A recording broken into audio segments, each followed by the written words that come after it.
As consequências do massacre de São Valentim não demoraram a se refletir sobre a própria estrutura do poder de Al Capone. Até então, o chefão de Chicago havia se mostrado praticamente intocável, protegido por subornos, protegido pelo medo e pela lealdade de seus homens. No entanto, cada passo dado para demonstrar força resultou também em um rastro de inimigos e em um acúmulo de atenção indesejada. O massacre fez com que Capone deixasse de ser apenas um criminoso influente para se tornar um alvo de prioridade nacional. A opinião pública, antes dividida entre o fascínio e o medo, começou a se voltar contra ele. Jornais de renome publicavam manchetes quase diárias, retratando-o como um monstro que transformava Chicago em um campo de guerra. A confiança no poder público também foi abalada, pois a população questionava como alguém tão notoriamente criminoso podia se manter livre. A pressão política aumentou. O prefeito e o governador foram cobrados com veemência por senadores e até mesmo pela Casa Branca. O Departamento do Tesouro foi acionado para investigar as finanças de Capone, e agentes federais, até então impotentes diante de sua influência em Chicago, ganharam carta branca para prosseguir qualquer detalhe que pudesse levá-lo aos tribunais.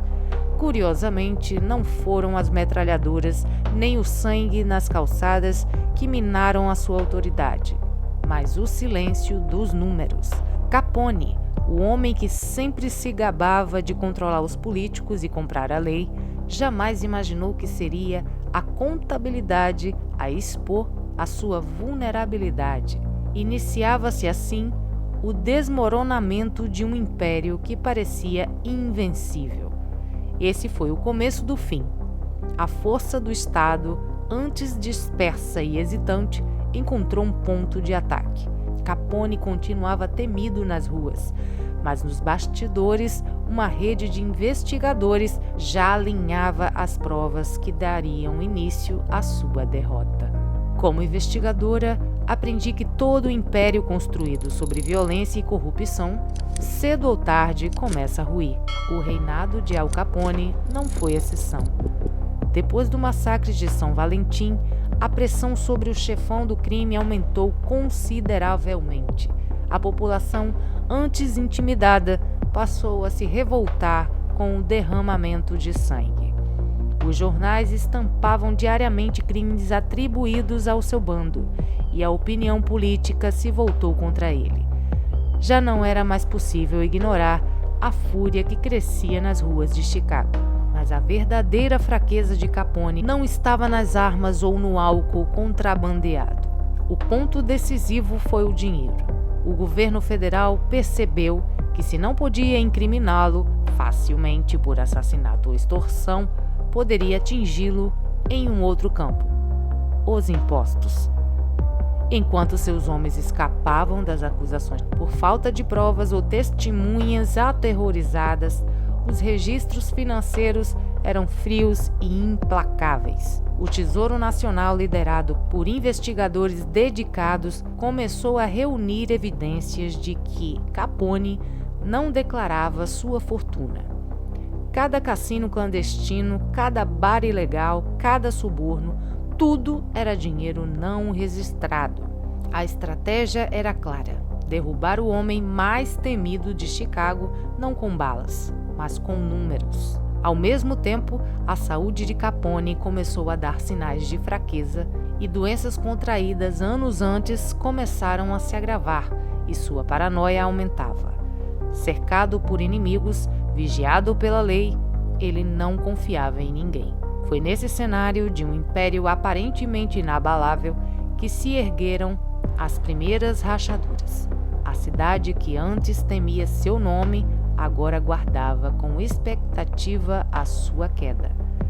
O tribunal estava lotado. Jornalistas, curiosos, advogados e policiais enchiam o ambiente como se fosse um grande espetáculo. Era outubro de 1931. Finalmente, Depois de anos escapando de acusações de assassinato, contrabando e subornos, Alphonse Capone, o homem mais temido de Chicago, sentava-se diante da justiça. Mas não estava ali por causa do sangue derramado nas ruas, nem pelo massacre de São Valentim, que aterrorizara o país 2 anos antes. Ele estava sendo julgado por algo que parecia quase banal diante de seus crimes: a evasão fiscal. Capone compareceu bem vestido, de terno impecável e sorriso confiante. Durante anos, ele havia comprado policiais, intimidado testemunhas e manipulado processos. Muitos acreditavam que dessa vez também sairia ileso. No entanto, o governo federal havia preparado um caso sólido. O procurador George Johnson apresentou documentos, recibos e testemunhas que comprovavam que Capone vivia uma vida de luxo, mas não declarava seus rendimentos ao fisco. Ao longo do julgamento, ficou evidente que o governo não precisava provar seus assassinatos. Bastava mostrar que ele não pagava seus impostos. O júri, formado por 12 cidadãos comuns, foi alvo de tentativas de corrupção. Capone acreditava que seus homens haviam conseguido subornar a maioria deles. Contudo, em um golpe estratégico, o juiz Wilkerson trocou os jurados no último momento, frustrando o plano. Quando a sentença foi anunciada, o silêncio tomou a sala. Capone foi declarado culpado em 5 das 22 acusações. Recebeu a pena de 11 anos de prisão federal, a maior já aplicada por evasão fiscal até então. Ele tentou disfarçar a tensão com um sorriso, mas pela primeira vez parecia derrotado. Não era mais um intocável de Chicago. A imprensa logo estampou manchetes como "Capone cai por impostos". A lei muitas vezes precisa de atalhos para alcançar o criminoso que parece intocável. Alphonse Capone era esse tipo de homem. Um chefe de gangue temido, cuja influência se estendia da política às forças policiais, das ruas de Chicago até os tribunais. Provar seus assassinatos ou contrabando de bebidas era quase impossível. Testemunhas eram intimidadas, evidências desapareciam e subornos corriam por entre as engrenagens da cidade. Foi nesse contexto que a evasão fiscal se tornou a chave. Não que Capone fosse apenas um criminoso de colarinho branco, mas o governo encontrou nos registros financeiros a brecha que faltava. Declarar que ele não pagava impostos parecia quase uma desculpa formal, uma razão legal objetiva que não dependia de testemunhas ameaçadas ou de crimes ocorridos em becos e armazéns. Prender Capone por impostos não apenas o levou à justiça, como também iluminou indiretamente o restante de sua trajetória criminosa. Durante o processo, detalhes sobre suas fontes de renda, seus negócios ilícitos e sua estrutura de gangues vieram à tona. O tribunal, a imprensa e o público puderam finalmente ter uma ideia concreta do alcance do seu império.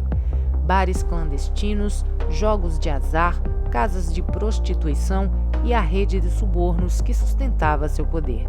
A sentença levou Capone a Alcatraz, prisão isolada em uma ilha destinada a criminosos de alta periculosidade, e não a um simples evasor fiscal. A escolha do local era simbólica e estratégica. O Estado reconhecia que ele não era um criminoso comum, mas alguém que, apesar de condenado por pequenas infrações, representava uma ameaça colossal à ordem social. Nos arquivos da crueldade, é evidente que a evasão fiscal foi apenas a porta de entrada da justiça. A lei precisou desse expediente para conter um homem cuja sombra cobria toda uma cidade, cuja mão dirigia balas, dinheiro e medo. Alcatraz tornou-se seu cárcere, mas também o símbolo de que nem o maior dos impérios criminosos pode escapar indefinidamente das engrenagens da lei.